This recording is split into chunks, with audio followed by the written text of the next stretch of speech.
You may picture both poles as twin caps of ice, neat and solid on the map.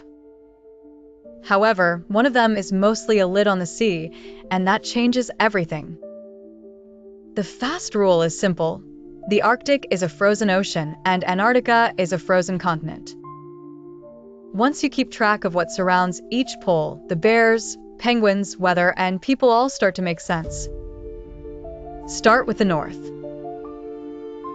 The Arctic sits in the Northern Hemisphere as an ocean boxed in by land, so the North Pole is not a point on firm ground but a patch of sea ice drifting over dark water almost 14,000 feet deep.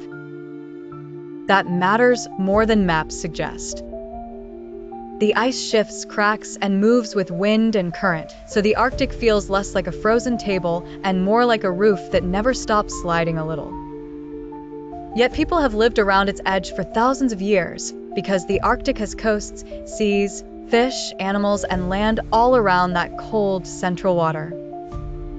It isn't empty. It's just wet underneath. Now go south. Antarctica works in reverse, because it is a landmass wrapped by ocean, and the South Pole sits on a continent buried under ice that covers almost all of it, often more than a mile thick.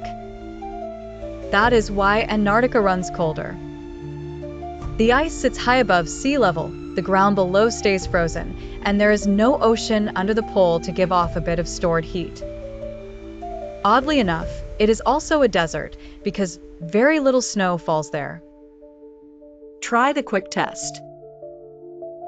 If you picture sea ice and polar bears, think Arctic.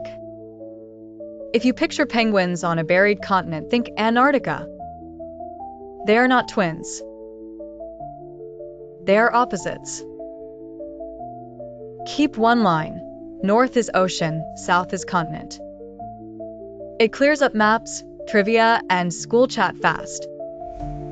And no, the penguins won't run into bears.